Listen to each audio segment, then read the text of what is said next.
Welcome to my safe space, a place to breathe, feel, and heal. Anger is strange, isn't it? It hides in small moments, in silence you had to swallow, in the feeling that no one's really listening. It doesn't always show up with fists. Sometimes it shows up as a quiet voice in your head saying, "This again? They don't respect you."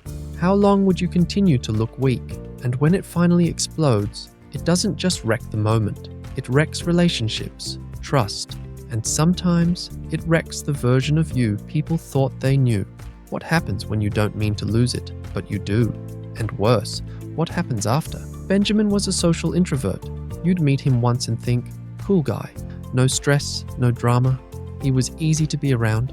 He worked from home as a freelance designer. The kind of guy who'd tweak one button on a client app for hours just to make it feel right. It wasn't just work. It was his craft, his zone. He didn't go out much. He preferred small hangouts, games, cold drinks, and good music. So when he planned a Sunday hangout at his apartment, it wasn't anything big. Just Naomi, his girlfriend, and a few close friends. They'd eat, play games, catch up, maybe argue over a movie. Benjamin was in a good mood that morning.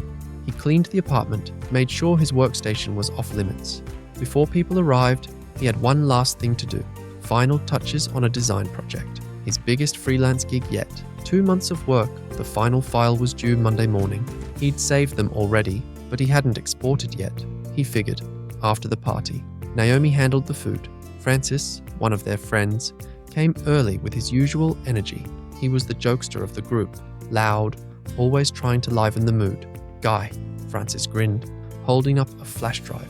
Let's install FIFA on your system before people come. Benjamin was in his room. Naomi, already multitasking, waved a hand.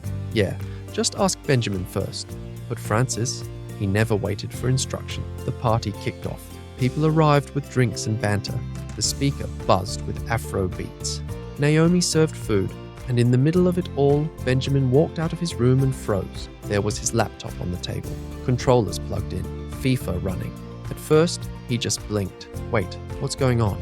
He asked. We installed FIFA, man. Hope you don't mind. We needed a proper console, Francis said. I just need to check something real quick, Benjamin replied. He sat down, opened his project folder. Empty. His hands hovered over the mouse. He clicked. Recent files. Nothing. He checked his backup folder.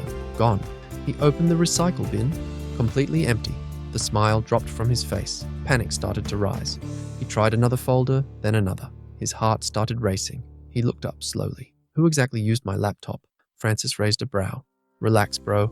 It's just a game. I didn't know there was anything serious on there. Honestly, there's no need to be this angry. That sentence, it didn't land. It detonated. Benjamin stood up. His eyes were blank, but his hands were shaking. The room could feel it. Then, suddenly, boom! He kicked the coffee table with all his strength. Plates crashed, drinks spilled. Someone gasped. FIFA controllers flew off the edge. Then he snapped. You deleted 2 months of work for a game? Do you know what that file was worth? And you're telling me to relax? He was shouting now, not just at Francis, at everyone. Naomi tried to calm him. Ben, please. He turned to her, eyes wide. Why would you let anyone touch my laptop? You know how much that file meant. His voice cracked. Then he grabbed the chair in the corner and threw it at the wall. The room was dead silent. Everyone sat still, eyes wide, unsure of what to do. No one said a word or touched their drink. No one wanted to be next. Benjamin looked around, saw the fear, the mess, the shattered glass near Naomi's feet. Then he left. He sat on the pavement outside, heart pounding, hands still trembling.